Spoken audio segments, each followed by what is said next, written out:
Marco Rodríguez y mi persona Marcia Cocotzo le vamos a hablar sobre...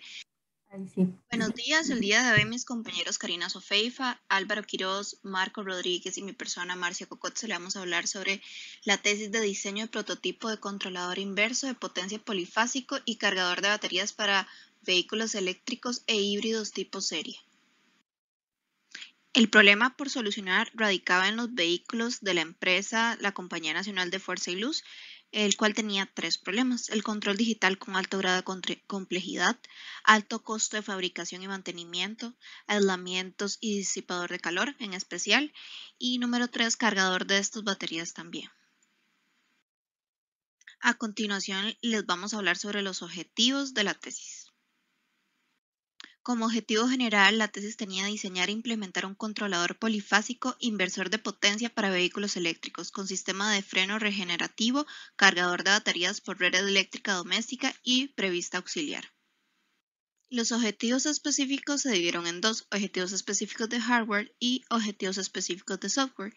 Con respecto a los objetivos específicos de hardware, tenían diseñar los circuitos de potencia y de control del puente inversor y cargador de baterías, implementar el diseño del circuito de potencia y de control, de puente inversor y del cargador de baterías, construir una caja de mando para el usuario, diseñar el sistema de seguridad por sobrecargas, aislamiento y disipación de calor para el circuito de potencia del puente inversor y cargador de baterías, y por último, evaluar el funcionamiento del circuito en una mesa de pruebas con un motor de carga. Ahora hablaré sobre los objetivos específicos de software. Estos se subdividieron en dos. Por un lado están los del sistema de controlador polifásico, los cuales son: programar un algoritmo de control de velocidad para motores trifásicos sincrónico, programar rutina de reversa y avance del vehículo eléctrico según petición del usuario, y por último, programar rutina de alta autonomía baja potencia y autonomía alta potencia. Por otro lado, están los objetivos con respecto a la computadora, los cuales son: programar una rutina para la comunicación con el sistema de control del vehículo eléctrico, desplegar los parámetros eléctricos y mecánicos obtenidos del vehículo eléctrico en forma de gráficos y tablas, y por último, programar una rutina para la reprogramación de parámetros de control. Para la parte teórica del problema, una de las soluciones que se utilizó fue la aplicación de inversores trifásicos. Este es un dispositivo donde se tienen conectados tres inversores monofásicos, ya sean de medio puente o de puente completo, dependiendo de lo que requiera el caso. Este dispositivo lo que hace es tomar una señal de tensión directa y la transforma en una señal de tensión alterna, esto mediante la conmutación de IGBTs o de transistores MOSFET. Estos están conectados en paralelo para poder generar el inversor trifásico y para poder obtener la tensión que se desea. Luego, digamos, de este proceso se utilizan transformadores o convertidores para poder llegar a la tensión deseada. Para que estos dispositivos funcionen de manera correcta, tiene que haber un desfase de 120 grados entre las señales de disparo en el inversor, o bueno, las señales de disparo en los IGTBs en los transistores, y además cada tiristor o IGTB o MOSFET van a conducir por 180 grados y en todo momento van a haber por lo menos, bueno, van a haber tres tiristores encendidos al mismo tiempo. Otro de los fundamentos que se utilizaron en la solución para este problema, se utilizaron los convertidores de tipo CD-CD. Estos también son conocidos como convertidores de tipo chopper, y estos están diseñados ya sea para disminuir o aumentar el valor de la tensión, dependiendo de lo que se requiera para la aplicación que se está usando. Por la frecuencia de conmutación que tienen que tiene el sistema en este caso, se usa en lo que se llama un diodo Schottky, y dentro de estos mismos sistemas está lo que se conoce como los convertidores flyback. Además, este sistema tiene la ventaja que logra un aislamiento entre conexiones, ya que utiliza un transformador. Entonces aísla el circuito de entrada del resto del circuito de potencia. Ahora vamos a ver la solución planteada para los objetivos mencionados anteriormente. En esta parte de diseño, como se está hablando de un carro, se tienen diferentes sistemas que se manejan en carros comunes y corrientes, como sería un sistema de llavín que tiene contactos que determinan si el carro está encendido o apagado. Luego se tiene un sistema de palanca que va a determinar ciertos voltajes que van a entrar al controlador, y de esta forma el controlador va a poder saber en qué modo está y en qué secuencia lanzar los disparos de modulación, ya sea que esté en reversa, en modo ecológico, en neutro o en modo turbo. Después el controlador también va a tener la posibilidad de hacer modulación PWM, y obviamente dependiendo de lo que esté en la posición en la que esté la palanca. Y además se tiene otro tiristor que va a funcionar como un tiristor de activación en este caso. Luego, en la sección del cargador de batería específicamente, en este se tiene una entrada de 220 voltios de tipo bifásica. Luego esto se va a pasar por un rectificador, que además luego se va a pasar por un filtro LC de tipo paso bajo, esto con el fin de obtener una señal un poquito más estable. Luego se va a utilizar un IGTV, este va a tener la función de realizar la carga de la batería. Esto lo hace mediante 3 etapas diferentes, y además el IGTV tiene la capacidad de ser controlado por PWM, y de esto podemos sacar que se controla la carga de la batería dependiendo de los requisitos de cada batería, lo cual esto nos permite hacer un cargador de baterías que funciona para diferentes tipos de batería o de vehículo, ya que es completamente controlable. Ahora, para realizar el dimensionamiento de los componentes es necesario tener en cuenta los siguientes requerimientos para el controlador inversor polifásico. Son potencia nominal 38 kW, la corriente nominal 250 amperios RMS, el voltaje nominal 110 voltios RMS, el voltaje de las baterías debe ser de 156 voltios en corriente directa, el control debe ser de 3 fases, los circuitos de control deben estar separados de los circuitos de potencia, la fuente de alimentación independiente del convertidor CD-CD ya existente, y se debe tener una conexión con una computadora personal. Ahora, para el cargador de baterías se requiere de tener una conexión a red eléctrica doméstica monofásica de unos 220 voltios RMS, una prevista de conexión de sistema auxiliar de energía, un control de técnica regenerativa, el control de múltiples etapas de recarga, y por último una fuente de alimentación independiente del convertidor CD-CD, la cual de hecho ya existe. El circuito de conmutación que se va a utilizar se puede armar de 4 formas diferentes según 4 tipos de topologías que existen. Estas son reguladores reductores, reguladores elevadores, reguladores elevadores reductores, y por último los reguladores Cook. Ahora, el autor para solucionar este tipo de problema lo que utilizó fue un regulador tipo reductor. Ahora, sabiendo que se va a utilizar el circuito anterior, lo primero que se especificó fue la frecuencia a la que se operará. Esta está limitada por el tiempo de conmutación máximo del elemento de potencia que se va a utilizar, de forma que el elemento de potencia que se utilizará deberá tener una capacidad de conmutación 100 veces mayor respecto al oscilador. Esto para evitar pérdidas que puedan darse en la misma conmutación. También cabe resaltar que al utilizar el circuito integrado LM555, la frecuencia de conmutación está directamente relacionada al valor del capacitor y las resistencias utilizadas en el circuito. Para el cálculo de la frecuencia, todos los osciladores que se utilizaron llevan un capacitor de 1 microfarad y resistencias A y B de 1 kiloohmio. Esto para tener un tiempo en alto y un tiempo en bajo que duren lo mismo y simplificar mucho los cálculos.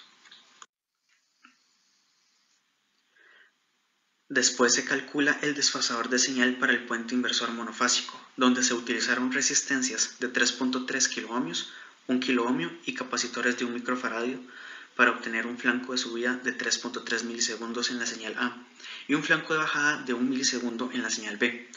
Por último, para el cálculo del filtro de entrada y la salida del circuito del cargador de baterías, Se utilizaron un capacitor de 2.2 milifaradios y un inductor de 150 milihenrios para obtener una frecuencia de corte de 8.76 Hz. Cabe resaltar que como el control del circuito es digital, los cálculos que se hicieron fueron realmente pocos, utilizando valores comerciales de componentes para obtener los resultados deseados. Además de esto, se utilizó un módulo IGBT, el cual tenía las capacidades necesarias para soportar la corriente y el voltaje a los cuales se iban a trabajar.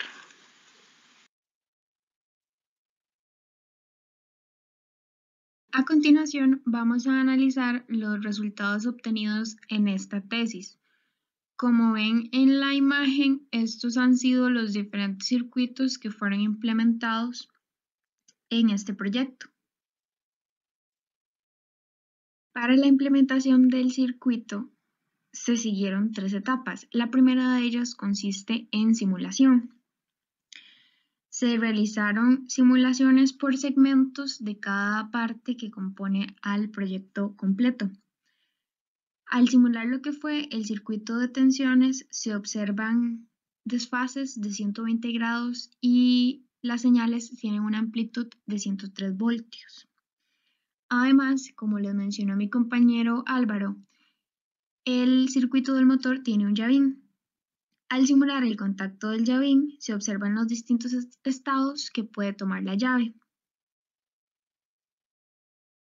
También se simuló el controlador. Los disparos del controlador debían tener cierta separación y además se debían mostrar ciertas partes positivas y negativas, lo cual ha sido confirmado con la simulación. Finalmente, la sección de la palanca se realizó en 2 simulaciones, una con filtrado y otra sin filtrado. Esta simulación es la que podemos ver en las imágenes. En general, la forma de la señal del osciloscopio se parece mucho a la simulada. En la imagen de la simulación, que es la segunda, podemos ver que en la parte A hay unos brincos bastante bruscos. Esto se debe a que este circuito no tenía filtrado. Al simular el sistema con todo y filtrado, se observa que todas estas curvas se suavizan, como se ve en la parte B. Acá podemos ver más en detalle las gráficas de la simulación que les mencioné anteriormente. En este caso, en la figura 9, tenemos las tensiones que, como pueden ver, están desfasadas. Y también tenemos la simulación de los contactos del llavín y estas son todas las posiciones en las que se puede encontrar la llave. La segunda etapa corresponde al hardware. En este caso, se implementó lo que es el circuito de control del automóvil y del cargador de baterías, que son estos circuitos que pueden ver en la imagen 11 y 12.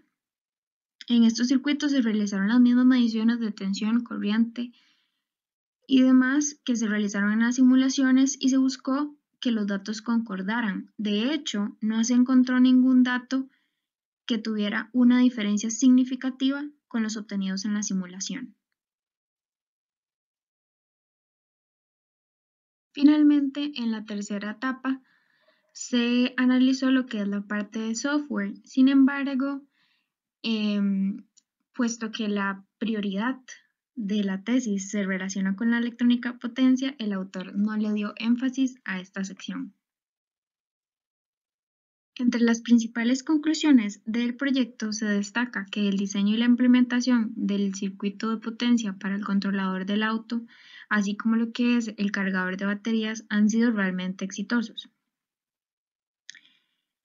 Los datos obtenidos en la simulación son muy parecidos a los obtenidos de forma experimental, a pesar de que los componentes, como ustedes saben, en las simulaciones son idealizados. Sin embargo, como la diferencia no ha sido significativa, esta respalda que el diseño ha sido bastante acertado. Finalmente, debido a falta de presupuesto y de tiempo, los circuitos que fueron montados y mostrados anteriormente no pudieron ser directamente implementados en un automóvil. A continuación, vamos a pasar a la sección de preguntas.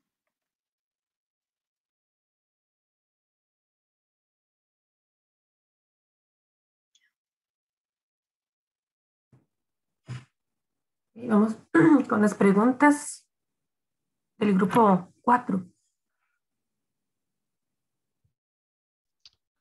Hola, buenos días. Bueno, nuestra primera pregunta era exactamente por qué no se implementó el circuito completamente si tuvo tan buenos resultados. Buenos días.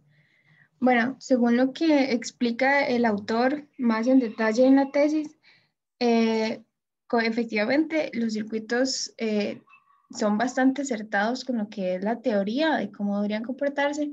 Sin embargo, se necesitaba una batería. Esta tesis fue creada en el 2006, entonces el costo de la batería en esos años, tal vez ahorita sea un poco más accesible, pero en esos momentos era muy cara. Entonces, por un tema de presupuesto, se le dificultó.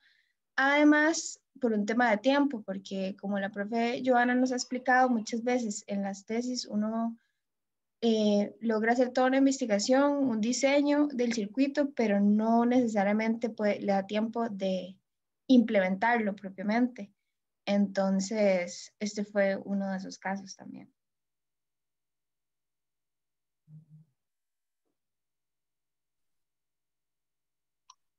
Bueno, sí, y la segunda pregunta iría más que todo por el componente de potencia que utilizaron, que cuál parámetros tiene ese componente.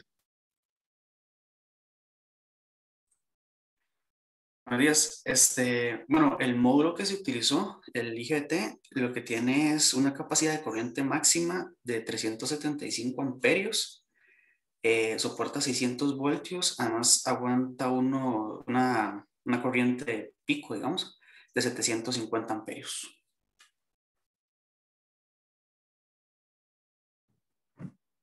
Ok, muy bien. Un comentario nada más con la parte de la tesis en sí. Había muchos objetivos.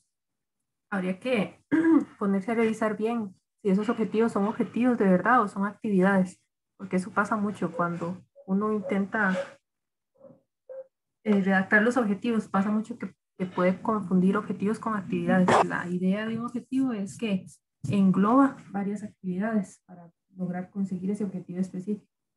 Y después la suma de lo que usted logre con los objetivos específicos corresponde al objetivo general, ¿verdad? Entonces, sí me llamaba la atención que hubieran tantos objetivos específicos, pero eso nada más como para comentarlo.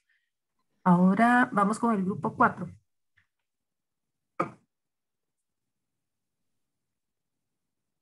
Voy a compartir entonces, profe. Ok.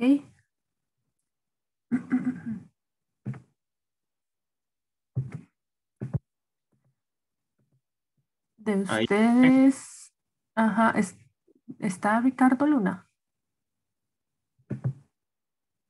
Ricardo, Creo que no. Ok. Ok, si gusta empezamos. ok, voy a darle play. eh, Ahí nos avisan si se escucha y todo bien. Ujú. Buenos días, Sí, somos sí se el grupo escucha. 4 y les vamos a presentar sobre la tesis titulada Automatización basada en un PLC y en un variador de frecuencia de la guillotina para el corte de láminas de la empresa Comeca S.A. Primero, el problema a solucionar.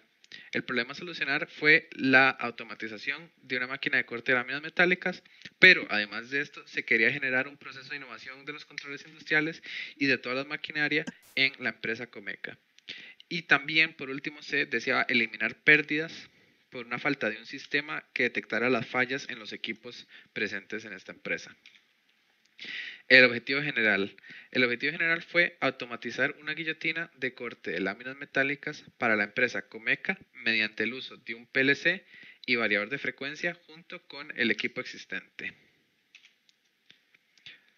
Y los objetivos específicos habían varios, por lo tanto se recortó y se eligieron los más importantes y los que tuvieran más sentido con este curso. Y estos fueron reemplazar el sistema electromecánico que se encuentra actualmente en la máquina, esto es todos los cables y componentes viejos, conseguir mejores. También se determinó la secuencia de operación del sistema y se generó un diagrama de flujo del proceso. Este se va a mostrar más adelante en la presentación. Se estableció una PLC Micrologix 1000 para controlar el sistema de la máquina y para este se tuvo que desarrollar la programación mediante el uso de un software llamado RSLogix 500. También se quería controlar la velocidad de producción mediante la instalación y programación de un variador de frecuencia. Y por último se diseñó los planos eléctricos de todo el sistema. Entre los fundamentos teóricos relacionados directamente a la electrónica potencia que hay que tomar en cuenta para una adecuada comprensión de la solución implementada por el ingeniero Sequeira están el PLC, el IGBT y el variador de frecuencia. Primero vamos a comentar el PLC o de sus siglas en inglés Programmable Logic Controller, que un PLC corresponde a una computadora utilizada para automatizar procesos electromecánicos. Es decir, funciona como un instrumento electrónico que permite implementar una memoria programable para asignar funciones como operaciones lógicas, secuencia de acciones, contadores y cálculos para el control. A diferencia de una computadora común, un PLC está diseñado para tener múltiples señales de entrada y de salida, así como amplios rangos de temperatura, inmunidad al ruido eléctrico, además de una resistencia a la vibración y al impacto. Además, el PLC utilizado para la solución fue el Micrologix 1000, que cuenta con 20 entradas de 120 voltios AC y 12 salidas al relé, que pueden ser manejadas a distintas tensiones. Estas entradas y salidas se muestran en la figura que está acá, a la derecha, y además posee indicadores LED que proporcionan la información acerca del estado de las entradas y salidas, pues su protocolo de comunicación es el RS-232. Además, las ventajas del PLC es que realiza operaciones en tiempo real, el tiempo de reacción es bastante reducido, tiene una adaptación fácil a las nuevas tareas y tiene una construcción estable, es decir, que trabaja bajo amplios rangos de temperatura, tiene inmunidad al ruido eléctrico y tiene resistencia a la vibración y al impacto. Luego tenemos el dispositivo de potencia IGBT, o también conocido como transistor bipolar de puerta aislada, que entre sus ventajas está que posee una puerta de alta impedancia, por lo que el dispositivo requiere una baja energía para conmutar. Por lo tanto, el IGBT posee una tensión de estado activo pequeña. Y estos dispositivos se pueden utilizar también, son importantes porque pueden detener corrientes inversas.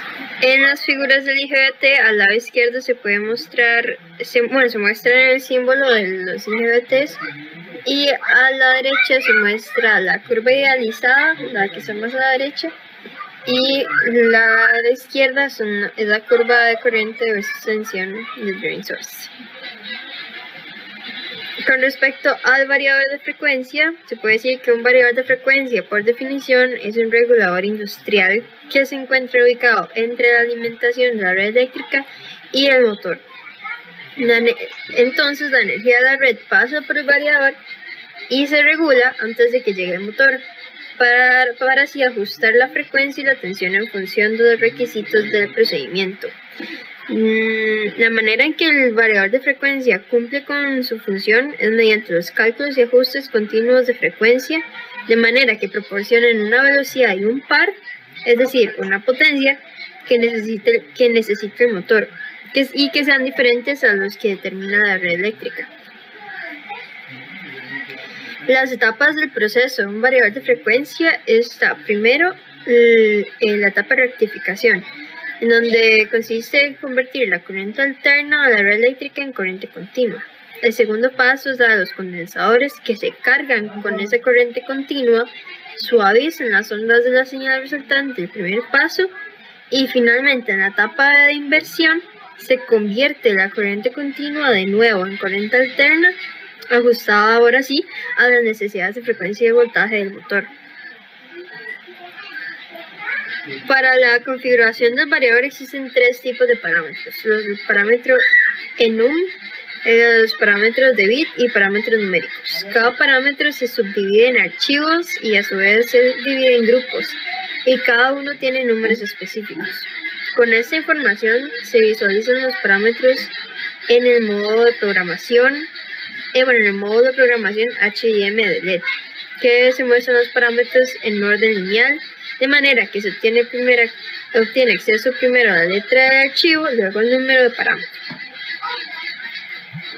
También existen dos tipos de arranque del variador, que sería la puesta en marcha Smart, que permite una configuración rápida del variador programado para las funciones más comunes, y la puesta en marcha asistida, que solicita la información necesaria tal como datos de línea y de motor, parámetros ajustados de entradas y salidas, y todo eso para poner en marcha el variador de frecuencia.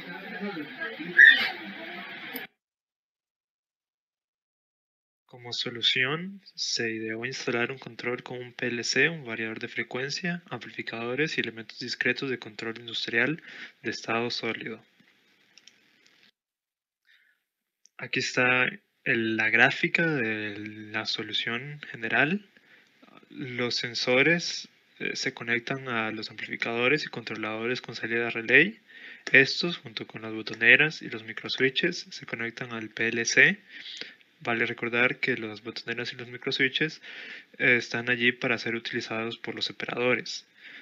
La salida del PLC, o mejor dicho, las salidas del PLC se conectan a relays, contractores y protección de motores, a los solenoides, al variador de frecuencia y a las luces de indicación. El motor 3 recibe la salida del variador de frecuencia.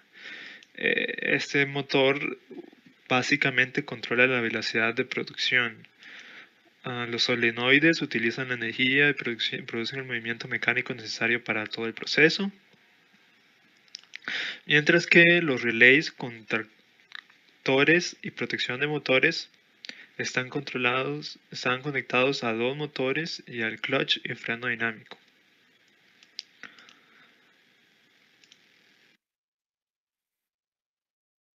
Para el PLC se decidió utilizar un dispositivo de la serie Micrologix 1000, esto debido a sus funciones internas y tiempo de control. El sistema, en cuanto al PLC y su programación, cuenta con aproximadamente 20 variables de entrada y 11 funciones de salida. Para no extender mucho el sistema y limitar el número de entradas y salidas, el conteo de láminas se hizo de forma externa. El variador de frecuencia elegido fue el de la serie PowerFlex 70. La función principal de este variador es controlar la velocidad, la dirección y el proceso de empuje del motor principal. Este variador posee una etapa de potencia y una etapa de control. Las dos partes están aisladas entre sí. La interacción de estas dos etapas se realiza utilizando dispositivos IGBT de alta potencia disparados por el circuito de control a cierto ángulo. El paro, el arranque y la dirección del variador de frecuencia se controlan utilizando el PLC. Por otro lado, la velocidad es controlada con un potenciómetro. El Micrologix no posee una tierra interna acoplada a la línea común del puerto de comunicación RS232 para la PC, por lo que para evitar que hubiera algún daño al reiniciar la conexión directa, se utilizó el AIC+, que posee una tierra acoplada a la tierra interna del PLC, de forma que funciona como un convertidor de RS232 a RS232, acoplando las impedancias, y así evitando cualquier accidente. Además, se utilizaron otros dispositivos, como amplificadores con relé para contactos inductivos. Estos permiten un cambio de estado cuando el objeto revisado se encuentra en la posición esperada. También para verificar que las láminas cumplían con el requisito de conducción se utilizó en el controlador de conductividad. Finalmente también se utilizó un detector de doble hoja que se diseñó especialmente para este proceso. En cuanto al hardware, se definieron secuencias de control, variables de entrada y funciones de salida, de forma que la programación interna del PLC provea los resultados deseados para las secuencias definidas, utilizando las variables y funciones en operación manual y automática. Al iniciar el proceso, se intenta arrancar la máquina. Si no se logra, pues se repite el proceso hasta que se logre. Una vez realizado esto, se activan los motores y electroválvulas. Se empieza a supervisar el proceso por si hay alguna condición de error. Si la hay, se detiene el proceso, se genera una indicación adecuada y una vez hecho esto, se procede a arrancar de nuevo. En el caso de que no haya condiciones de error, el proceso continúa a menos que se desee parar. Finalmente, si se desea realizar el paro, el proceso termina. Bueno, y ahora en la parte correspondiente a los resultados, se tiene que al evaluar el estado final del proyecto, se pudieron observar que se cumplieron todos los objetivos planteados desde el inicio. Básicamente, se logró automatizar la guillotina de corte metálico mediante el equipo planteado. Se diseñó, programó e implementó la mayor parte del sistema mecánico, eléctrico y de software correspondiente al proyecto. También se logró materializar todo el proceso mediante el PLC como la unidad de control y se consiguió controlar la velocidad de producción de corte variando los parámetros en el equipo ya automatizado. Por otro lado, es importante recalcar que las limitaciones del proyecto finales sí existen, pero están fuera de los alcances deseados o planteados desde el inicio. Igualmente se van a mencionar para mostrar una representación más completa de la máquina. Estas limitaciones incluyen la velocidad de producción. Esta misma está limitada por la velocidad del motor de rodillo magnético. Al ser el motor encargado de introducir la lámina a la máquina, debe hacerlo antes de que los piñones de la cadena transportadora pasen arrastrando la lámina. De esta manera se observa que una debilidad del conjunto corresponde a este componente. La segunda limitación corresponde a la falta de un sistema inteligente capaz de detectar el tipo de lámina introducida automáticamente. Esto se realizó a petición del cliente, ya que se instaló un selector para anular la función del controlador de conductividad cuando se cortan otros tipos de láminas. Y por último, si bien es cierto, se cambió gran parte del sistema eléctrico y mecánico, algunos componentes no fueron cambiados y estos tienen una vida útil que no va a estar muy prolongada más, de manera que hay muchos componentes que es preferible que se cambien. Se hace referencia específicamente a los amplificadores, ya que estos sí están llegando al final de su vida útil. A partir de los resultados obtenidos durante el proyecto, se consiguieron múltiples conclusiones, las cuales se presentan a continuación. En primer lugar, durante las sesiones de levantamiento de campo, es necesario evaluar todos los equipos para evitar grandes variaciones en el diseño y el encarecimiento de la obra. Luego, la sustitución de la electromecánica es necesaria para automatizar correctamente la máquina al garantizar el funcionamiento correcto de sus equipos. Después, el control implementado permite el fácil reemplazo de los equipos de la máquina en caso de fallo, sin necesidad de modificar el programa o diseño, excepto por los amplificadores. El tiempo de detección de errores, además, puede ser minimizado por medio de diseño de planos eléctricos numerados. Luego, la detección de fallas es optimizada mediante los controles con PLC, dado que se minimiza el uso de componentes de control en estado sólido. Además, el uso de variadores de frecuencia en máquinas permite implementar controles optimizados. Y finalmente, los variadores de frecuencia poseen una gran importancia como herramientas para el control de velocidad y la ejecución de los procesos industriales. Asimismo, se realizaron las siguientes recomendaciones. En primer lugar, se sugiere sustituir los amplificadores usados para el control de la señal de los sensores inductivos a la entrada de las láminas en la sección de sensado de alineación y los sensores usados para verificar que la cubierta se cierre correctamente. Esto se debe a que dichos componentes están llegando al final de su vida útil y para reemplazarlos se recomienda instalar sensores inductivos de contacto seco a 120 voltios en corriente alterna. Además, pese a que los operarios se capacitaron para el uso del variador de frecuencia y el cambio de sus parámetros, esto último no es recomendable, dado que un error en los parámetros puede activar un bit de fallo en el variador e interferir con el funcionamiento correcto en la guillotina. Y por último, respecto a la empresa Comeca, se recomienda implementar una protección en la edición de parámetros mediante claves. Con esto concluiría nuestra presentación. Muchas gracias. Ok, pasamos a las preguntas del grupo 10. Buenas. A mí me gustaría que indagaran un poco en algunas especificaciones importantes, tal vez, a considerar para evitar problemas al usar el variador de frecuencia.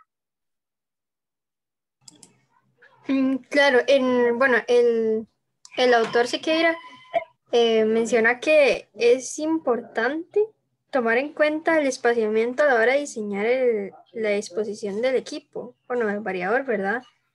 Y al igual que el controlador, él dice que se debe hacer una conexión del chasis del variador a la barra de cobre del gabinete y a la barra de cobre de la planta, porque el sistema es un control de estado sólido, entonces las interferencias electromagnéticas son un poco altas y pues tienen que ser aisladas hasta donde sea posible.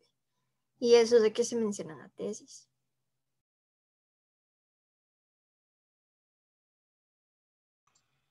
Y la otra pregunta es ¿cómo realizaron el conteo de láminas externas que mencionaron? Bueno, para realizar el conteo de láminas se utilizó un dispositivo diferente, ¿verdad? Externo. Básicamente se utilizó un contador eléctrico con un sensor inductivo NPN acoplado a la entrada de conteo. De manera que cuando el sensor se va a saturación, provoca un cortocircuito en dicha entrada y así se aumenta el acumulador interno. Entonces, cada vez que pasaba una lámina, se aumentaba el contador y así se llevaba al final una cuenta exacta de todas las láminas. También a la entrada de reset se le acopló un botón de contacto momentáneo que causa el reseteo del acumulador para cuando se desea terminar el proceso. Ok, muy bien. Ahí de la tesis, bueno, hay varios aspectos interesantes. Por ahí vi la parte de que después de los sensores tenía una etapa de amplificación. Eso es muy, muy usual también en los sensores, que a veces las salidas son de apenas milivoltios, entonces hay que amplificarlas o tal vez linealizarlas o acondicionarlas de alguna forma, filtrarlas, ¿verdad? Eso nada más para señalarlo. Ok, vamos con el grupo 3. Hola, profe. Voy a compartir. Hola, ok. Me avisa si está viendo. Ya casi. O más bien dígame que está viendo. Dice que vas a compartir y que doble clic para ver en pantalla completa, pero todavía no sale. Ah, ok. A ver. Bueno, entonces voy a compartir mejor la pantalla. ¿Ahora? Ahí, ajá. Ya. Ok, me avisan si se escucha. Ok. No. ¿No se escucha? No. Tal vez lo compartí sin sonido. Ya. Reporte titulado Diseño de un sistema Ahí sí. Ya. Ok, listo. Ya Sí. vamos a empezar. Buenos días, compañeros y profesora. Nosotros nos corresponde el reporte titulado Diseño de un sistema prototipo de riego. energéticamente autónomo para estructuras verdes y somos el grupo 3. Con respecto al capítulo 1, a la sección de introducción, existen diversos factores que afectan el desarrollo de las actividades cotidianas de las personas, entre los cuales cabe resaltar las altas temperaturas, los altos niveles de contaminación y el excesivo nivel de ruido que impera en el medio. El CESLAB es el encargado de buscar y desarrollar estructuras verdes que sirvan como soluciones ecológicas para estos factores previamente mencionados. Luego tenemos el diseño del sistema de prototipo de riego, que este sistema es el encargado de suministrar la energía requerida para que el sistema de riego pueda realizar sus funciones definidas, y la energía puede ser obtenida por medio de paneles de energía solar, aerogeneradores o inclusive baterías para almacenar esa energía. Luego tenemos los diseños de diversos sistemas. Primeramente tenemos el sistema de bombeo, y en este sistema se encuentran una o más bombas de riego, las cuales permiten el paso de los fluidos. Estas bombas deben cumplir con las especificaciones para el consumo de potencia, de acuerdo a lo indicado en el sistema de administración y control. Posteriormente tenemos el diseño del sistema de distribución de fluidos, que está formado por un sistema de tuberías de irrigación, los depósitos de agua y los nutrientes necesarios para la estructura verde.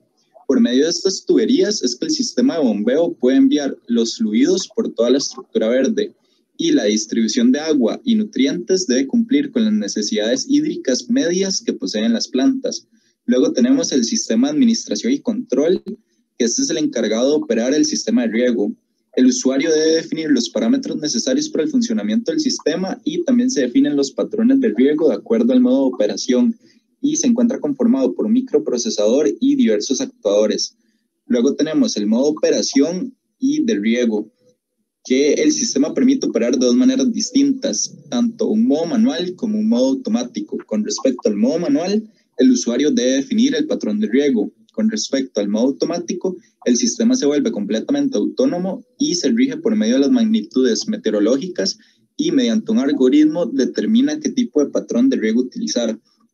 Con respecto a los patrones de riego, se establecen los siguientes parámetros.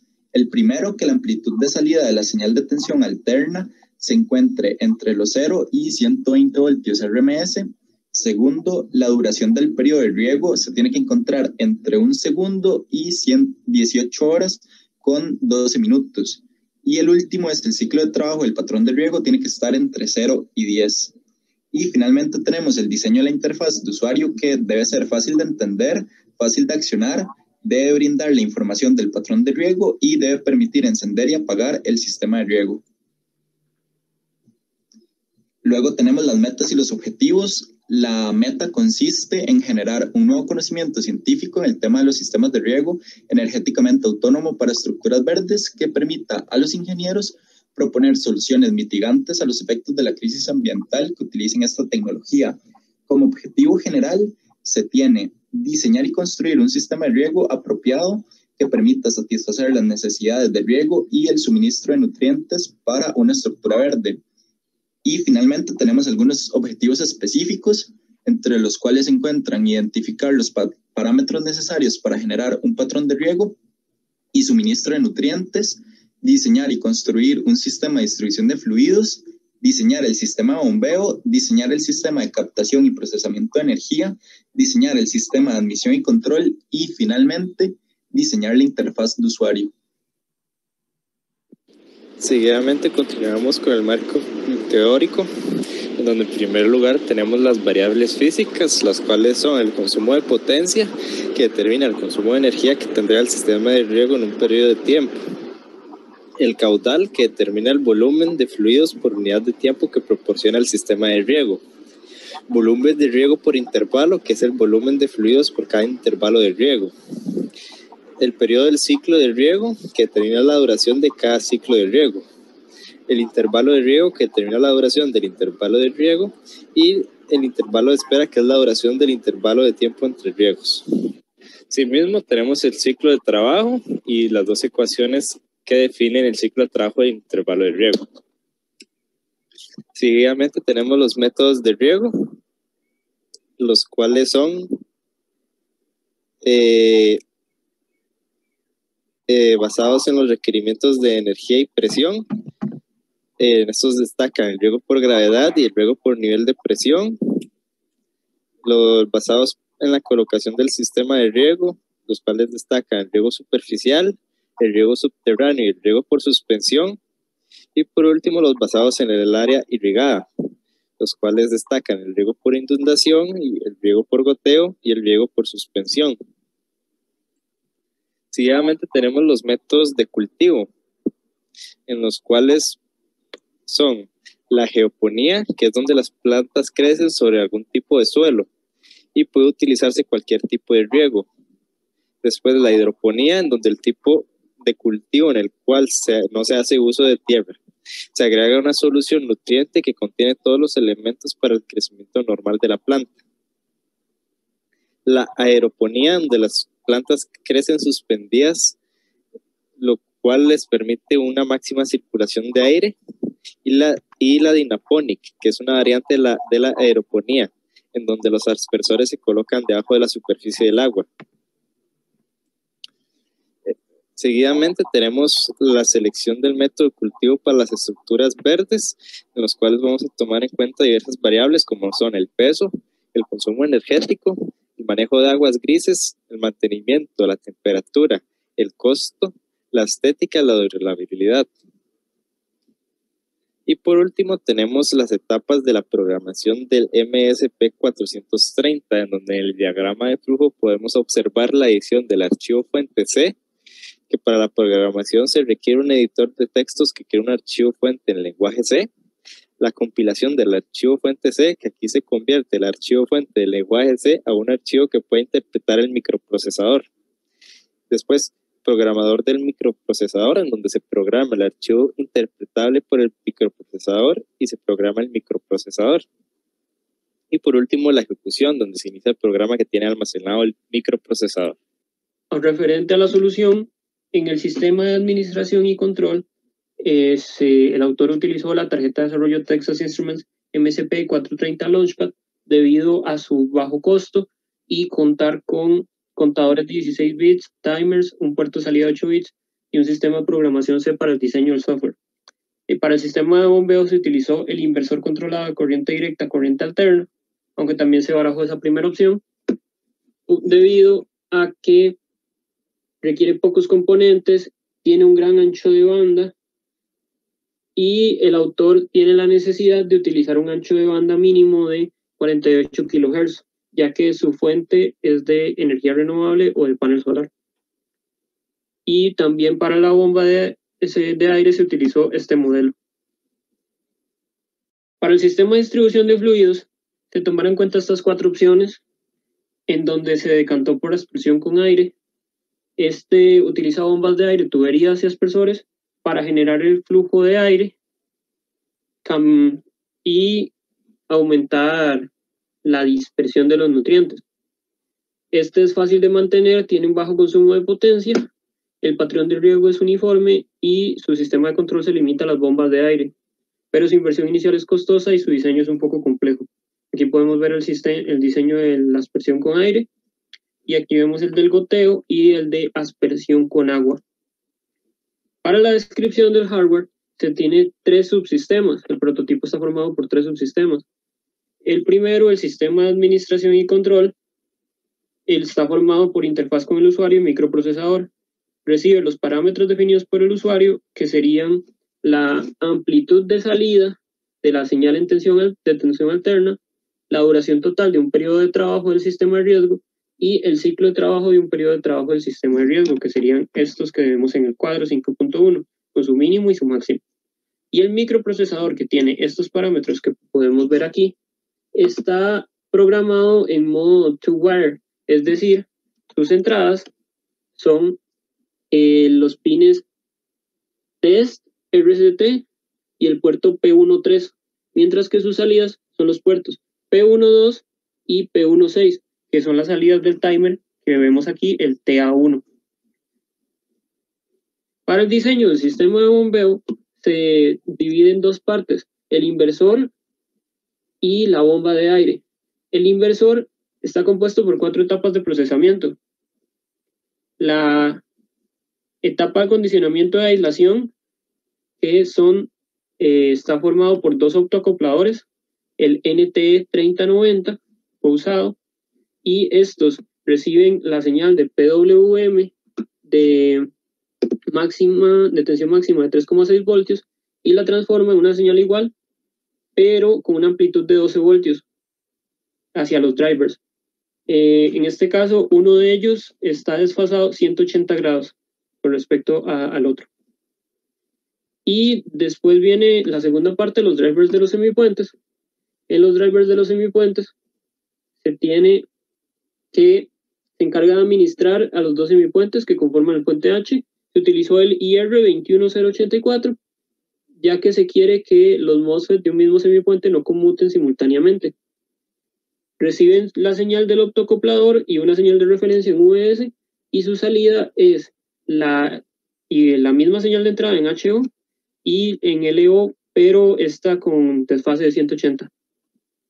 Ahora, todas estas señales PWM eran alimentadas a un inversor de puente H.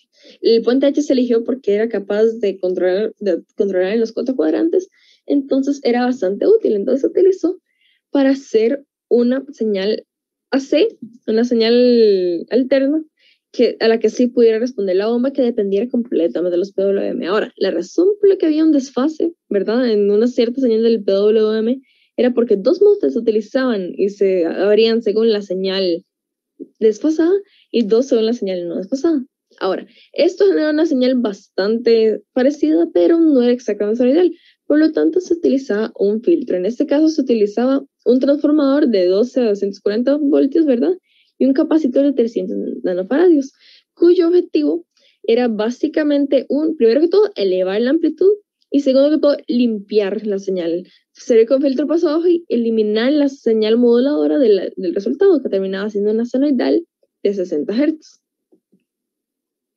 Ahora, todas estas señales serán alimentadas a la bomba de aire. Como se eligió un prototipo de tipo de aspersor de aire, se quería una bomba de aire. Entonces el autor lo que hizo fue conseguir una bomba de aire para pecera de 30 galones, modelo máxima R de 4,5 watts, capaz de procesar la señal que le ingresaba. Ahora, el sistema de distribución en fluidos en sí era más o menos lo que escribía, pero que todo el circuito de control, que utilizaba un montón de variables en los microprocesadores para generar una PWM, que luego era invertido y convertida en una señal AC, que iba directamente a la bomba. Y la bomba en sí alimentaba lo que es el distribuidor de fluidos en sí. Ahora, este aspersor de fluidos fue un prototipo construido por el autor original. Ahora, para la construcción de se requirieron estos materiales, y lo que se hacía para armarlo era coger unos recipientes, hacerle un hoyo en el fondo, y a él conectarle este fitting y un cable y un poco de manguera. Luego se armaba con un montón de Steeltex una base sólida a la cual se le pudiera pegar no solamente el recipiente, sino que además los aspersores, y luego se procedía a conectar la válvula al extremo contrario a la manguera en que estaba aquí en la base. Ahora, con respecto al software para controlarlo, ¿verdad?, se requería una cierta cantidad de pasos. La definición de variables era pues, la definición de variables necesarias para el funcionamiento del programa. Por ejemplo, se definía la amplitud de la señal PWM, o también los diferentes ciclos de tiempo, ¿verdad? Por ejemplo, el ciclo duty o el ciclo de trabajo, y el periodo de ciclo riego, que define cuánto dura el modo, ¿verdad? Porque este aspersor tenía dos modos. El modo continuo, que permitía que simplemente se tuviera un modo constante, uno se prendía la señal y seguía lanzando la PWM hasta que se le indicara lo contrario, y el modo discontinuo, en donde se recibía la señal y según un cierto ciclo tenía ciclos de trabajo y ciclos de reposo, en el cual se podía controlar según los parámetros, ¿verdad?, que recién indicamos, el periodo que mantenía regándose, ¿verdad? También está la iniciación del microprocesador, porque se requiere, ¿verdad?, y están ciertas rutinas. Por ejemplo, la rutina de tensión del botón se fijaba constantemente si el botón está siendo presionado. La gracia del botón era que si uno lo presionaba, cambiaba al modo discontinuo, ¿verdad? Entonces, había algo que necesitaba estar constantemente verificando. Y luego están las interrupciones, que básicamente le decían al microprocesador exactamente cómo y cuándo reaccionar acerca de una interrupción y exactamente qué califica como una interrupción. Análisis de resultados. En este proyecto se realizaron múltiples experimentos con el fin de comprobar la efectividad del sistema de riego. El primero midió la profundidad y cantidad de las gotas aplicadas en un minuto con un PWM de 20. El sistema de riego se puso en modo continuo y se ubicó una lámina de papel sensible al agua a 15 centímetros de altura para que se pudiera cuantificar la cantidad de gotas que caían. El experimento descrito permite comprobar que el sistema de prototipo de riego puede suplir los fluidos a las raíces de las plantas a una altura de 15 centímetros. No obstante, en un montaje real que permite utilizar la tecnología aplicada, las plantas deberían ir ubicadas a unos 5 centímetros de altura a partir de los niveles, del nivel de los nutrientes para permitir que se disminuya la pérdida de potencia. Se puede ver en la tabla la profundidad en milímetros y la cantidad de gotas de acuerdo a dicha profundidad. El segundo experimento que utilizó como carga la bomba de aire y se varió el PWM para obtener niveles de tensión alterna distintos en la salida. Esto se realizó con el fin de determinar la eficiencia del inversor de tensión alterna. A partir de los resultados se concluyó que cuando el sistema disminuye su eficiencia es cuando se disminuye el PWM. Esto es provocado por el transformador abierto de núcleo laminado, ya que el transformador presenta inconvenientes con las pérdidas de su núcleo. Ahí se puede ver la tabla con los datos de potencia, voltaje y corriente dependiendo del PWM. Señales en el inversor de controlado de CDI-CA. El último experimento involucra las señales del inversor controlado de CDI-CA. Este experimento se realizó con el fin de verificar el funcionamiento del inversor. El experimento consistió en capturar las señales en diversos puntos del circuito. En la siguiente tabla se puede ver las condiciones de operación del circuito durante las mediciones. La primera medición que se realizó se observó que en los tiempos de inactividad del sistema las señales adquieren un valor distinto. A este periodo se le llamó intervalo de espera. La primera medición de esta sección permite la observación de salida del microprocesador con el sistema de riego operando en modo continuo y discontinuo con el fin de verificar las condiciones de entrada anteriormente descritas.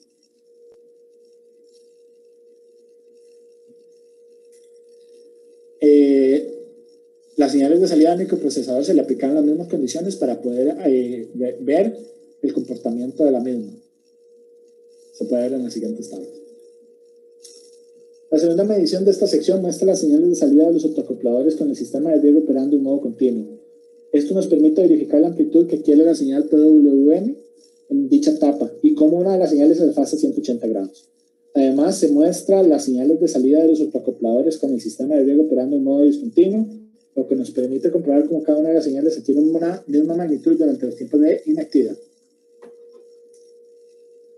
La tercera medición muestra las señales de salida de uno de los drivers de los semipuentes con el sistema de riego operando en modo continuo. Esto permite verificar el pequeño desfase que genera la etapa con el fin de tener un tiempo muerto que sirve de seguridad para los MOSFET de un mismo semipuente, ya que estos no están en conducción en un mismo instante.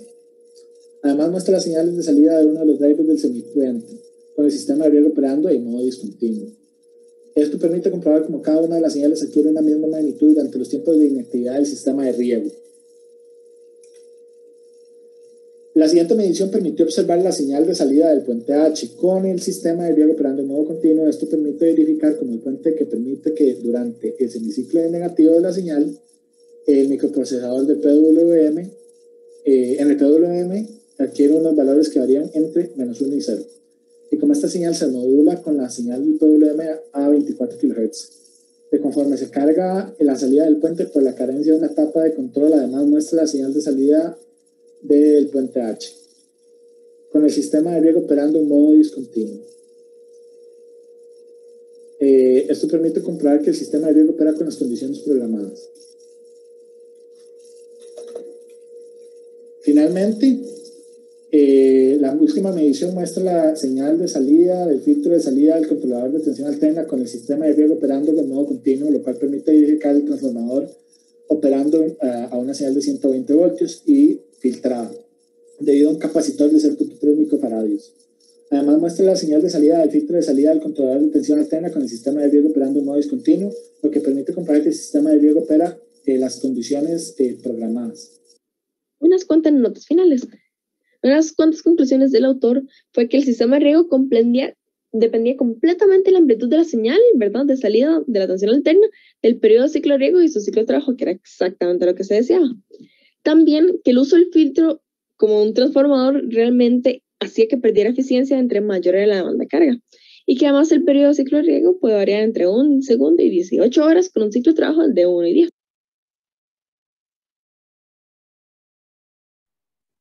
Ok, muy bien, muy completa, muy interesante. Pasamos con las preguntas del grupo 9. Ok, la primera pregunta sería, en el sistema de distribución de fluidos, ¿por qué se escogió la aspersión por aire sobre los otros tipos que habían? Claro, aquí voy a... Y aumentar. Bueno, se escogió, ¿me escuchan? Sí. Ok, se escogió aspersión con aire porque, bueno, entre sus ventajas es que era fácil de mantener, el sistema de control se limitaba solamente a las válvulas, también tiene bajo consumo de potencia y en comparación con la aspersión con agua, tiene un patrón de riego uniforme y en comparación con el goteo con bombas, no ocupa, digamos, no tiene un problema de mecánica de fluidos, que eso es algo que tiene tanto el goteo por gravedad como el de por bomba.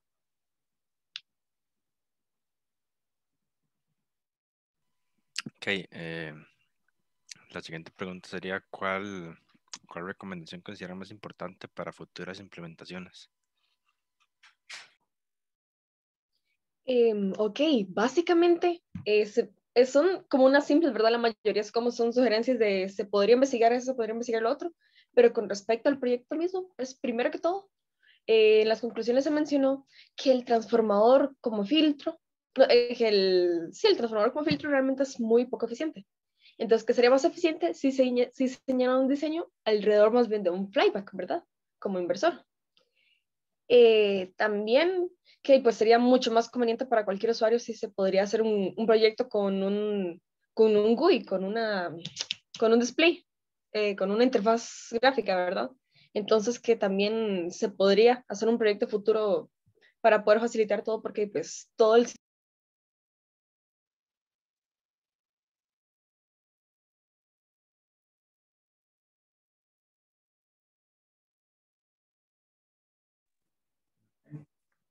Ya no escucho a Catalina, no sé si soy solo yo.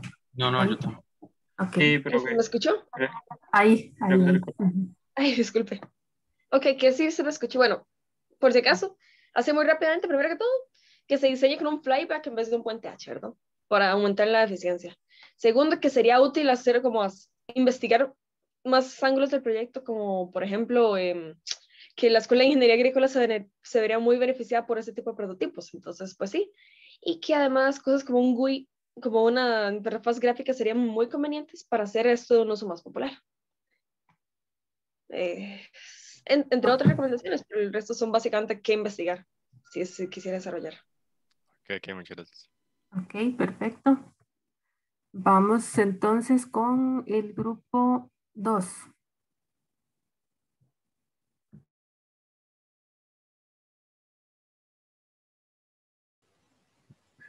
Ella sí se ve, profe.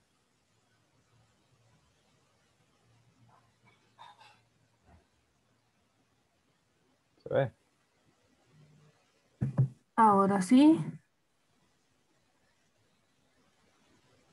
Y se ve, bueno, se ve ahí el reproductor. Buenos días. Sí, La se presentación escucha. del día de hoy trata de métodos de control de velocidad de un motor asíncrono con ayuda de un variador de frecuencia, además de realizar un recuento de los métodos de arranque y sus distintos beneficios para el motor asíncrono.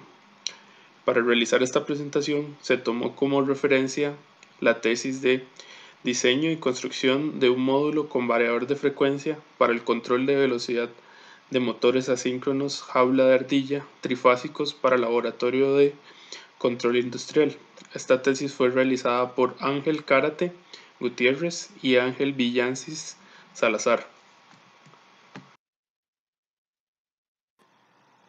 Los contenidos de la tesis consultada son Construir un variador de frecuencia para controlar la velocidad de los motores asíncronos jaula de ardilla trifásicos, además de analizar principales razones para el empleo de estos variadores y diseñar un módulo variador de frecuencia de acuerdo a requerimientos técnicos.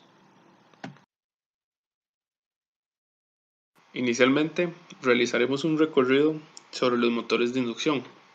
Estos motores son una máquina eléctrica ampliamente utilizada, dado que es una máquina de bajo costo, de fácil mantenimiento y de sencilla construcción.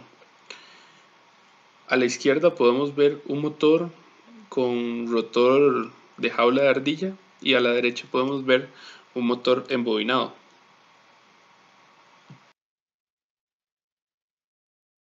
Comúnmente en la industria se requiere tener el control de motores de inducción. Una alternativa es por medio de los variadores de frecuencia. Estos dispositivos cambian las características de la señal que recibe un motor y consta de 4 etapas. La etapa rectificadora. Esta etapa busca rectificar la onda senoidal recibida y obtener una onda DC. La etapa bus DC.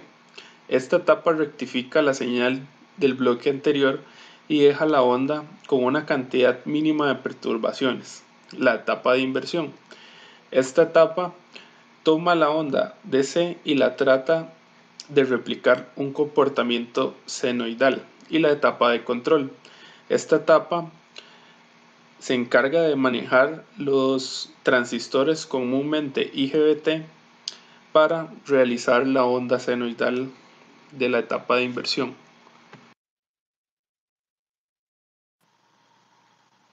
El arranque de motores es un ámbito muy importante, dado que la industria que depende de este tipo de máquinas se requiere hacer un estudio cuando se realiza el encendido de las mismas, dado que estas representan un gasto económico significativo en el momento de encendido. Por lo tanto, se han realizado técnicas para reducir las corrientes de arranque de estas máquinas. El arranque suave. Este tipo de arranque es el más eficiente en cuanto al ámbito económico. Este se puede realizar con dispositivos de potencia, como tiristores, y si se cuenta con el poder adquisitivo, se pueden realizar por medio de variadores de frecuencia. Otra técnica utilizada es realizando un arranque estrella delta, en donde este se consigue realizando una conexión estrella durante el arranque, lo que disminuye la tensión de línea, por lo tanto disminuyendo la corriente en el arranque. Otros métodos también utilizados consisten en colocar resistencias o inductores con el fin de disminuir dichas corrientes. También se pueden utilizar autotransformadores en donde de igual forma se reducen las tensiones en las líneas de alimentación del motor.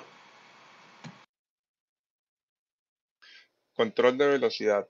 El variador de velocidad en un sentido amplio es un dispositivo o conjunto de dispositivos mecánicos, hidráulicos, eléctricos o electrónicos empleados para controlar la velocidad giratoria de la máquina, especialmente de motores eléctricos.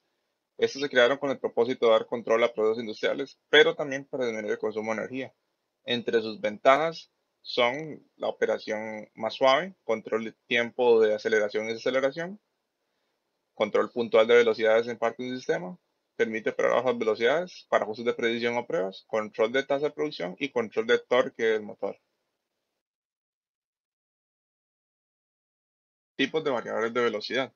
Entre los tipos de variadores se encuentran variador por motores DC. Estos trabajan variando el voltaje terminal o el valor de la corriente de campo para controlar la velocidad. Variadores de velocidad por corrientes de eddy. Consta de un motor de velocidad fija y un embriague de corrientes de eddy, y este controla la velocidad y el par variando el campo magnético de la bobina de campo. El variador de deslizamiento es el de menos eficiencia y este se usa en motores de rotor devanado, para el cual se controla la velocidad controlando el deslizamiento. Y variadores para motores de CA. El variador de frecuencia trabaja variando la frecuencia y voltaje de alimentación para así controlar la velocidad y torque respectivamente de un motor de corriente alterna de inducción. Métodos para variar la velocidad. En un motor, el control de velocidad tiende a ser ajustado al tipo de construcción del motor y la frecuencia de alimentación con la que se trabaja.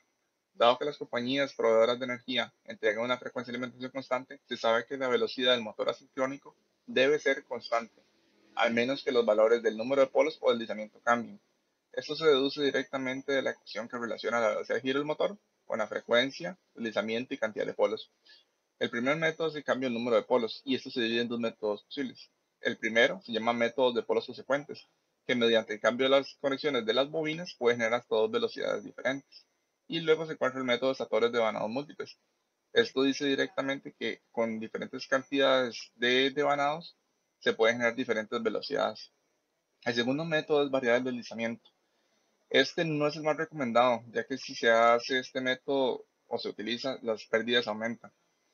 En esto se dividen dos también: el control de velocidad mediante el cambio de voltaje línea y el control de velocidad mediante el cambio de la resistencia del rotor, en el cual se agregan resistencias al rotor, pero disminuye la eficiencia.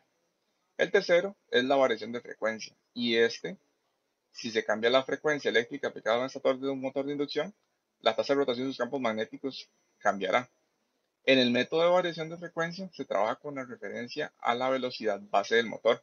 En base a este parámetro se puede controlar la velocidad mediante un dispositivo controlador de frecuencia variable, el cual permite disminuir la velocidad desde un 5% hasta aumentar la velocidad al doble de la velocidad base. Este método permite una velocidad de precisión. Para la operación segura es necesario tomar en cuenta cuando se opera a velocidades menores a la velocidad base, es necesario reducir el voltaje en los terminales aplicados al estator. Diseño y construcción del módulo variador de velocidad. En aplicación del variador de velocidad por medio del método variador de frecuencia, se tomó en cuenta que debe estar construido de tal forma que permita el aprendizaje para el respectivo tema de estudio y que permita el acople de otros dispositivos del área de laboratorio. En cuanto a la fuente de alimentación, el laboratorio cuenta con los módulos respectivos para el experimento de la aplicación de control de velocidad. Para este fin, se usa una fuente que entrega 220 voltios en corriente alterna, lo cual permite el uso del módulo variador de velocidad por medio del variador de frecuencia. Se utiliza un selector de dos posiciones que esencialmente es como un switch para encender y apagar el módulo variador de velocidad y una luz piloto para indicar el paso de la corriente eléctrica al módulo. Además, se debe conectar un guardamotor, que es un disyuntor termomagnético especialmente diseñado para la protección de los motores eléctricos. Ofrece protección contra sobrecargas y cortocircuitos. Con respecto al variador de velocidad, se utiliza un convertidor Sinamic G110, que es un convertidor de velocidad con frecuencia IGBT fabricado por Siemens, utilizado para controlar la velocidad en motores trifásicos, con un rango desde los 120 watts hasta los 3 kilowatts. Al igual que los convertidores de frecuencia modernos, posee una gran variedad de parámetros de ajuste que permiten su uso en aplicaciones aún más avanzadas.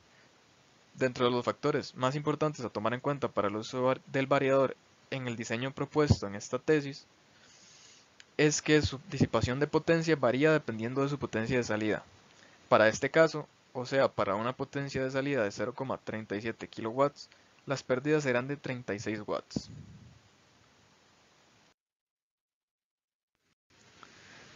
Acá se puede observar una imagen de cómo debe ser la conexión del variador Sinamic G110.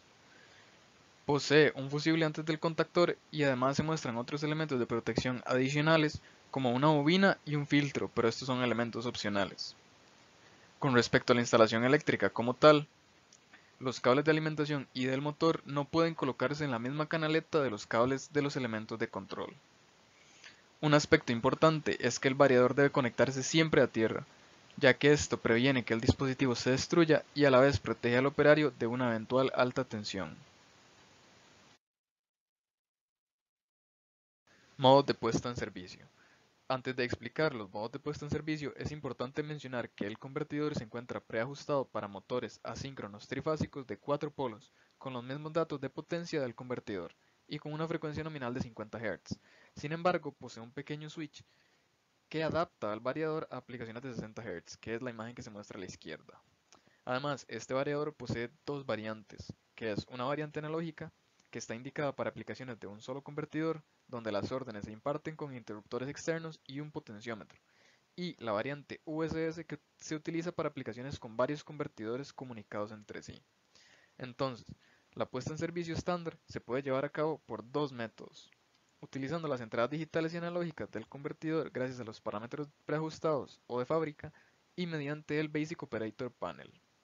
En este caso se muestra la conexión de las entradas digitales y analógicas para esta puesta en servicio, donde la entrada digital 0 o DIN 0 en el Burn-in 3 corresponde a la marcha y parada del motor, DIN 1 en el Burn-in 4 corresponde al sentido de giro, y DIN 2 corresponde a la entrada de acuse de fallo que se utiliza para indicar al variador que existe algún fallo en el motor.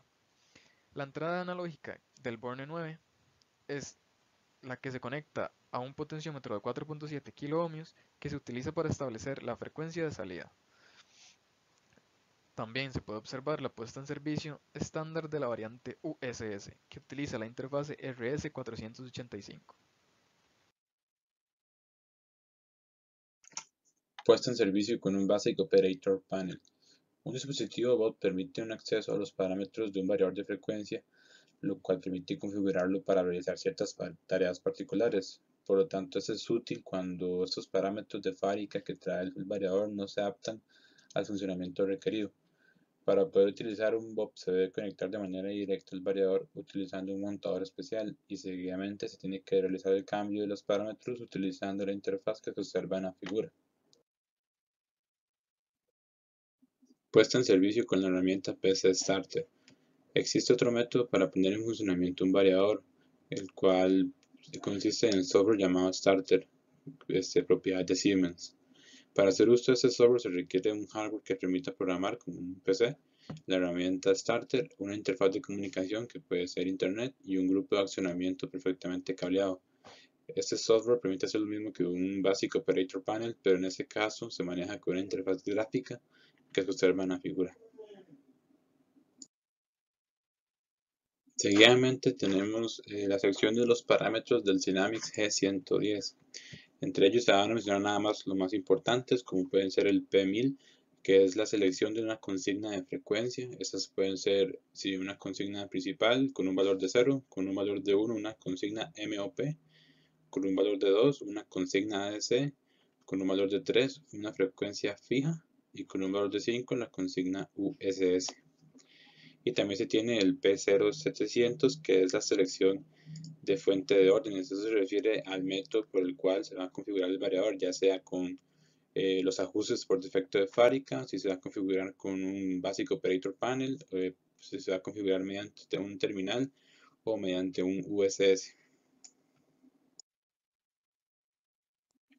Seguidamente se tiene la selección de un método de control mediante el parámetro P0727. Existen 4 valores posibles. El primero de ellos es la configuración estándar, en donde se generan 3 órdenes: encendido, apagado y reversa. Encendido y apagado se encargan de arrancar y detener el motor mediante una rampa, y reversa se encarga de invertir el sentido de giro. Luego tenemos la configuración de 2 hilos, que sería sentido horario y sentido antihorario. Esto, como su nombre lo indica, cada orden provoca que el motor empiece a girar en un sentido u otro, y al mandar las dos órdenes a la vez, el motor se apaga. Luego tenemos el modo de 3 hilos, que sería sentido antihorario por pulso, en sentido antihorario por pulso y stop. La orden de stop se encarga de detener el motor, mientras que las otras 2 órdenes se encargan de acelerar el motor en un sentido u otro. Y por último se tiene otro método de 3 hilos que genera un comando de encendido por pulso, apagado y sentido reversa por pulso también.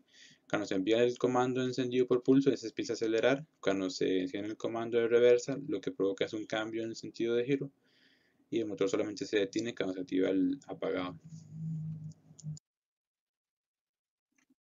Seguidamente tenemos el parámetro P1300, que permite seleccionar el modo de control.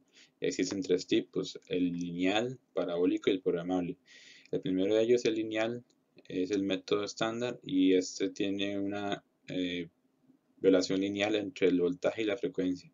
Este es ideal para cintas transportadoras. Luego está la característica parabólica, que se permite un ahorro de energía, ya que a menor tensión, menor corriente y menores pérdidas. Es ideal para ventiladores o bombas. Y luego tenemos la característica programable, que se utiliza ya en funciones particulares.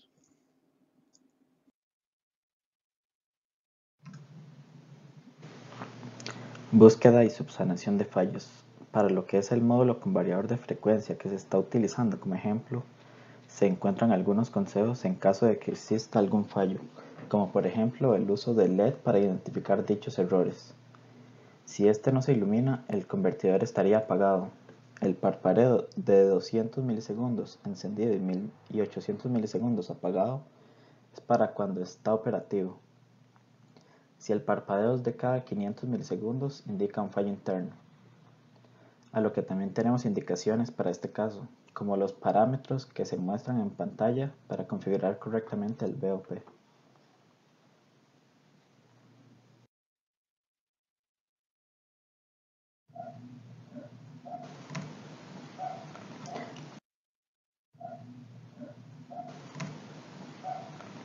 Aquí se muestran algunos datos técnicos del módulo en cuestión, Synamics G110, con algunos parámetros como la potencia de salida y la pérdida en watts dependiendo del tamaño constructivo. También se presenta una tabla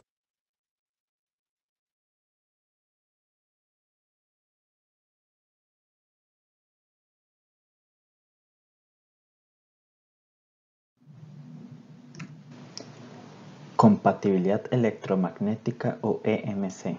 Se tiene una directiva sobre el EMC que todo fabricante de aparatos eléctricos debe conocer y respetar, en la cual se dan ciertas especificaciones. Un ejemplo es la norma que está en pantalla, con título Límites para emisiones de corrientes armónicas, que fija la entrada del equipo a no más de 16 amperios por fase.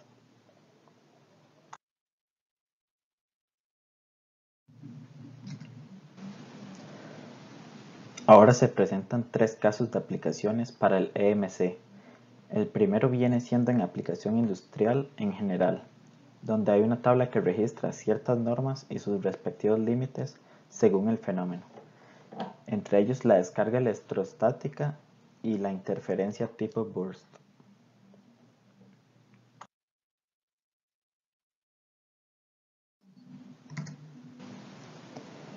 El segundo caso es para aplicaciones industriales con filtro, el cual abarca otros fenómenos como las fluctuaciones de tensión y la distorsión de tensión de red.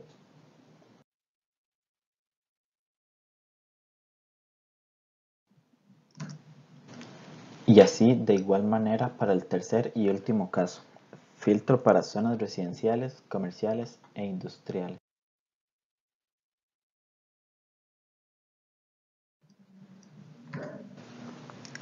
Aquí una breve explicación del diseño del módulo en la que tenemos un potenciómetro para controlar la relación voltaje-frecuencia del motor a través de la entrada analógica.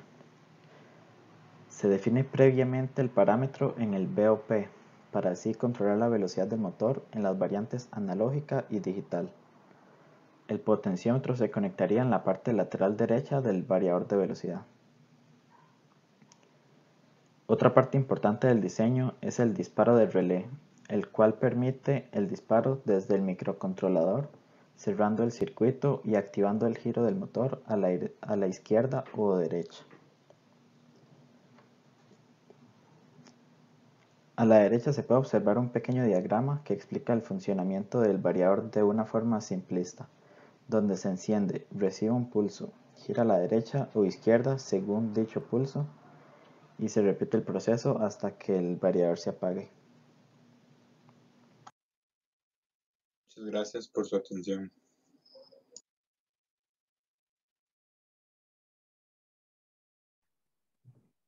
Ok, muy bien. Pasamos entonces las preguntas del grupo 8.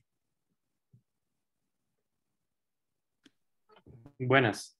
¿Se me escucha, sí? Sí. Ay, ok.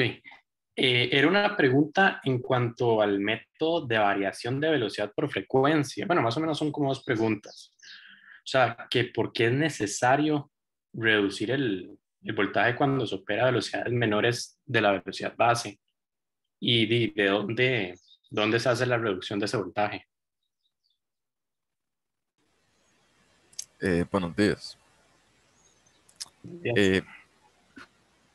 Básicamente es necesario reducir este voltaje para evitar corrientes de magnetización muy grandes, debido a que el núcleo se satura. Y la segunda pregunta era que dónde se hacía, ¿verdad? Bueno, Sí, supongo. correcto. ¿Dónde pues, se hace la reducción? Sí. Ok. Se realiza básicamente en el estator, porque digamos que cuando usted baja o disminuye el voltaje del estator, esto es como que es directamente proporcional con la variación de frecuencia, entonces siempre que sea un ajuste de velocidad por debajo de la velocidad base, se hace esta disminución para mantener el motor dentro de algunos parámetros como seguros, porque entonces esto permite que usted tenga un par máximo, pero disminuye la potencia nominal máxima del motor. Para eso básicamente es que se hace. Ok, perfecto, gracias. Ok, muy bien. Y ahora pasamos con el grupo 1.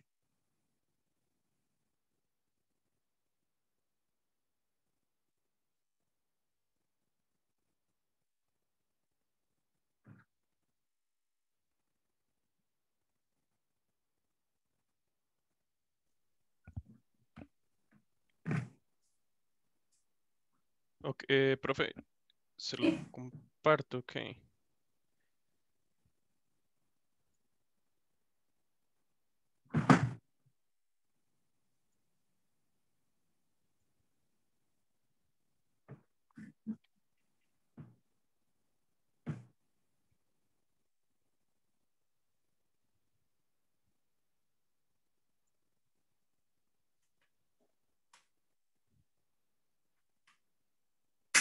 Y ahí vemos la carpeta. Ok.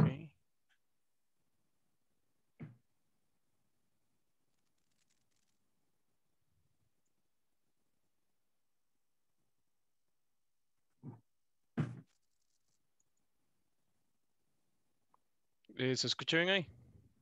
A ver. ¿Ya lo pusiste? Sí. No, no se escucha. Ok.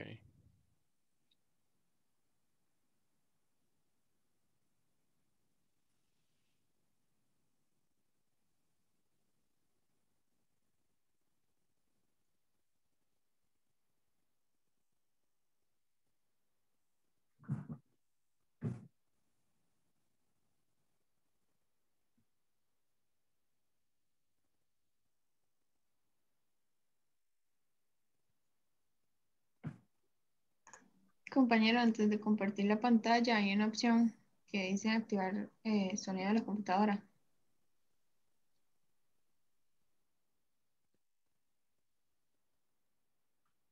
Gracias. Vamos a ver ahora.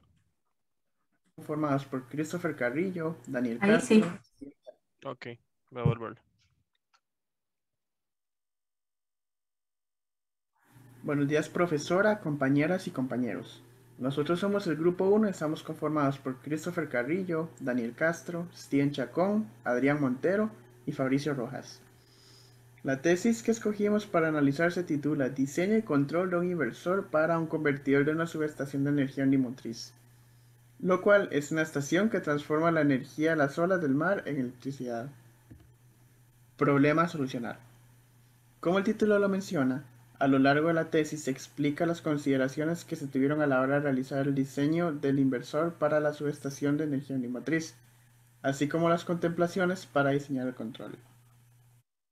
Objetivos planteados por la tesis. El objetivo general sería investigar las diferentes partes que componen un inversor para ser utilizado en una subestación undimotriz.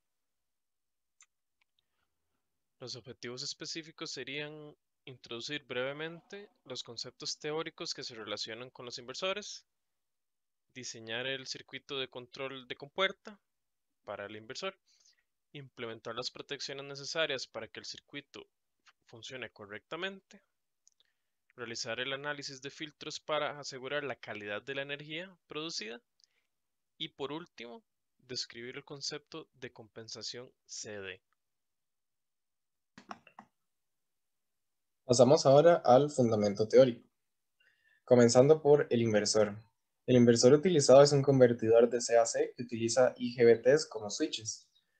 Usa un inversor de 3 fases con 6 IGBTs y una alimentación DC. El funcionamiento es mediante la modulación de una onda cuadrada para controlar las parejas S1 y S2, S3 y S4 y S5 y S6, lo cual produce una salida trifásica en los nodos A, B y C.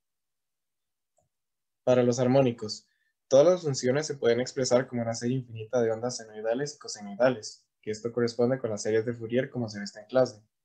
La frecuencia más baja es la fundamental y sus múltiplos son los armónicos. La idea de la modulación es minimizar los armónicos con respecto a la frecuencia fundamental de 50 Hz. Para describir la cantidad de armónicos en una señal se utiliza la distorsión armónica total, que es la THD, y esta debe ser menor al 5%. La modulación por ancho de pulso PWM utilizada aquí es la senoidal, por eso se le pone el SPWM, la cual compara una onda senoidal de control de 50 Hz con una onda transportadora de mayor frecuencia, un diente de cierre. Cuando la señal de control excede la transportadora, se activa el gate. El valor ideal de modulación MA, como sale ahí, debe ser alrededor de 0.7. La cantidad de escalones para la onda senoidal. Se debe seleccionar un número para la cantidad de escalones. Si el valor es muy bajo, se requiere menor fuerza computacional, lo cual es bueno, pero se puede distorsionar la señal SPWM. Entonces, para escoger el valor, la resolución del escalón con mayor pendiente debe ser tomada en cuenta. Por lo tanto, se utilizó 512 escalones por onda. Siguiendo con el fundamento teórico, ahora se hablará de lo que sería el control del gate. La función principal del circuito de control del gate es activar correctamente el IGBT con una señal definida, además de proporcionar aislamiento galvánico entre el inversor y el sistema de control. A la izquierda de esta diapositiva se puede apreciar lo que sería el diagrama del circuito integrado del mismo. Ahora siguiendo con lo que sería el diseño del circuito, primero se tiene lo que sería el aislamiento galvánico. Estas interfaces ayudan a prevenir el daño que podría causar un voltaje repentino transitorio al circuito de control. Adicionalmente, permiten que las compuertas se puedan usar de forma independiente. Esta sección está compuesta por convertidor flyback DC-DC y múltiples optocouples. En lo que sería la resistencia del gate, esta resistencia determina la corriente del gate. Un valor muy alto de la misma resulta en un intervalo largo entre activación de compuertas y grandes pérdidas, mientras que uno muy pequeño ocasiona altas corrientes y voltajes que pueden dañar la compuerta o interrumpir su activación. Para control, se utilizó un totem pole push-pull para incrementar la corriente del gate y así controlar la compuerta. Y finalmente, se utilizó un capacitor en derivación para proteger el controlador ante altas corrientes y al mismo tiempo se encargaría de suministrar una alta corriente al gate. Protecciones. El diseño del inversor requiere de ciertas protecciones. En este caso se quiere evitar que por el circuito pasen sobrecorrientes, sobrevoltajes, corrientes de cortocircuito y corrientes parásitas, así como se quiere evitar que el circuito tenga grandes cambios de corriente y voltaje en muy poco tiempo. Por último, se busca regular la temperatura de trabajo del inversor, que en este caso es de 150 grados Celsius. Se seleccionó una protección modificada del Underland Snubber, que se le agregó una inductancia dividida con un diodo extra. En este caso, en la imagen se aprecia que es trifásico. Esta protección se seleccionó por ser especialmente buena para reducir tanto sobrevoltajes como para controlar cambios abruptos de corriente y voltaje. También se consideró utilizar el IR2121 como protección ante la sobrecorriente, pero se descartó porque puede causar sobrevoltajes que pueden activar los IGBT simultáneamente, lo cual generaría un cortocircuito en el inversor. Con respecto a la protección térmica, se utiliza un puente rectificador, donde se sustituye una resistencia por un PT1000 a la entrada de un amplificador de instrumentación, donde la salida se conecta a un comparador que, cuando se detecta una temperatura mayor a la de operación, mandan una señal al controlador de los IGBT para apagarlos. Filtro. Existen dos tipos principales de filtros: activos, que son más efectivos en aplicaciones específicas, pero requieren de alimentación externa y de un sistema de control aparte, y pasivos, los cuales son más sencillos y versátiles, pero no son tan efectivos. Un filtro activo interesante para ser aplicado en este caso es un filtro de supresión de armónicos, y del tipo pasivo se considera un filtro de muescas, pero luego de analizar las propiedades de la energía se optó por un pasabajas debido a que es más barato, más confiable, tiene una buena frecuencia de corte y no se necesita saber el contenido armónico exacto de la señal. Tanto el transformador como el cable marino a la costa contribuyen con el filtrado del sistema debido a sus inductancias y capacitancias parásitas. Más adelante se le referirá a esto como el filtro del sistema, y este reducirá el tamaño del filtro diseñado. Requerimientos para la calidad de energía. Existen varios requerimientos para la calidad de energía transmitida y por ello se dispone de distintos estándares como el IEC, SI, IEEE y ANSI. La calidad se puede definir como THD, niveles individuales de armónicos, hundimientos, caídas, picos de tanto voltaje como de corriente.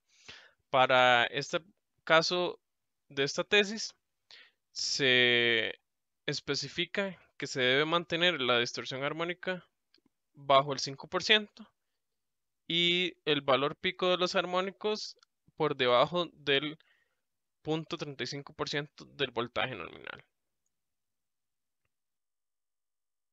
Orden de filtros. Se utilizó la teoría de filtros de Butterworth debido a la mayor atenuación que se obtiene a mayores escalas en lugar del filtro Chebyshev con rizado. Además, se optó por utilizar el filtro después del transformador elevador debido a que este está diseñado para soportar armónicos, lo cual implica que el capacitor debe ser más grande y el inductor más pequeño. Aquí se puede ver el circuito al respecto, con el transformador, el capacitor del filtro, el inductor del filtro y el cable con su capacitancia parásita. Este sería el circuito equivalente. A partir de estas impedancias equivalentes se obtiene la función de transferencia y aquí es donde se despeja el valor del capacitor y el inductor de este filtro. Compensación de alimentación directa en DC.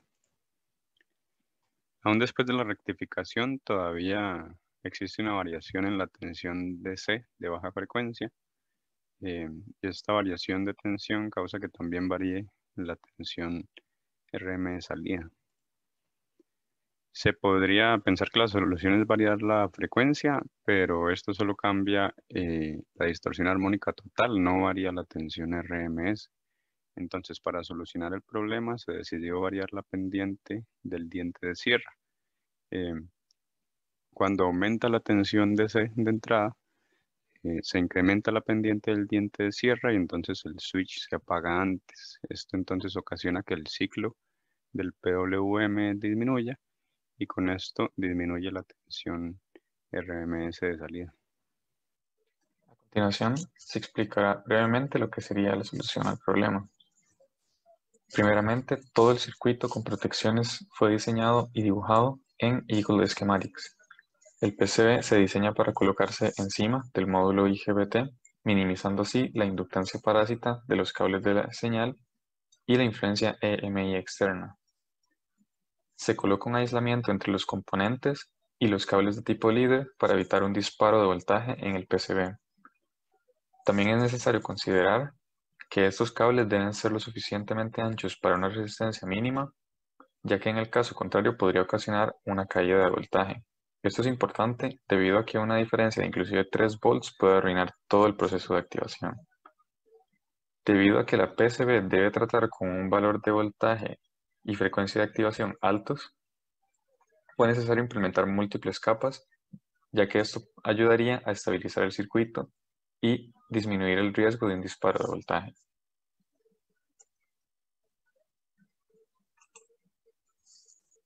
Para el diseño final se implementó una PCB de 4 capas, la superior e inferior, que se pueden apreciar en esta diapositiva, se utilizaron como enrutamiento para la señal. La segunda se utilizaría para alimentación de voltaje y la tercera para ser utilizada como tierra. Y finalmente se puede apreciar aquí cómo sería el diseño final con todas las capas superpuestas. Resultados obtenidos. Circuito de control de compuerta. En estas figuras podemos ver las señales del circuito de control de compuerta. La azul es la señal de entrada y la naranja la de salida. La de salida va hacia el gate de la compuerta. Como se aprecia en la figura de arriba, esta tiene una oscilación al conmutar. Para solucionar esto se añadieron capacitores que dan como resultado la señal suavizada o amortiguada que se puede ver abajo. Se realizó una prueba de las fases del trifásico, de una de las fases. A la izquierda podemos ver la tensión de salida sin filtro, que sería el SPWM, y a la derecha podemos ver la transformada rápida de Fourier para diferentes frecuencias de computación. Sería la A 1.8 kHz, la B 3.6 kHz, la C 5.4 kHz y la D 7.2 kHz. Al circuito anterior se le añadió el filtro paso bajo con el inductor de 1.5 mH y el capacitor de, bueno, esos son de 30 y de 40 microfaradios. Este inductor es trifásico y por eso es que vemos las 3 bobinas. Al usar el filtro se obtuvieron estas figuras: a la izquierda la tensión de salida y a la derecha su respectiva transformada de Fourier, donde el A sería de 1.8 kHz, B 3.6, C 5.4 y D 7.2 kHz. Se nota una gran diferencia entre las salidas sin filtro y con filtro. Eso lo podemos ver aquí. A la izquierda es la que les enseñé antes y a la derecha es con filtro. Aún después de usar el filtro, todavía existe un ruido a altas frecuencias. Esto es porque los capacitores usados tienen una resistencia equivalente en serie muy alta y no sirven para altas frecuencias. Para esto se agregaron capacitores pequeños para altas frecuencias. Y a la izquierda podemos ver el circuito, bueno, la transformada de Fourier sin capacitores y a la derecha con capacitores. Conclusiones. Se diseñó y verificó de manera parcial un sistema inversor. El circuito de control final fue probado y era capaz de activar los transistores IGBTs para cambiar frecuencias hasta 7.2 kHz. Cabe recalcar que no se probaron frecuencias mayores a este número. La SPWM implementada en LabVIEW era capaz de controlar el voltaje de salida para un inversor monofásico que era fácilmente escalable a un trifásico. Sin embargo, se dio la aparición de armónicos de orden bajo a la salida, los cuales pueden dañar los circuitos de control. El resultado fue una señal de salida senoidal polarizada y una distorsión MA mayor o igual a 0.92. El filtro diseñado no fue probado bajo condiciones reales, pero sí reducía el contenido armónico, dando como resultado niveles aceptables de THD, debido a que se removían las frecuencias altas. Como los armónicos de bajo orden dominaron el espectro armónico, el THD no se pudo reducir más al incrementar los valores de filtrado. Y, por último, se recomienda reparar el circuito de control para realizar más pruebas. Ok, muy bien. Pasamos con las preguntas del grupo 7. Buenos días. La primera pregunta es, ¿por qué se optó por usar un control totem pole? Hola, sí, también se consideró la opción de conectar un controlador IR2121, ya que sería más sencillo, mencionaba el autor. pero ese arreglo también es más difícil de optimizar al presentar un alto grado de libertad en los componentes. Por eso al final se eligió el totem pole, ya que es más fácil de optimizar, aunque fuera un poco más complicado.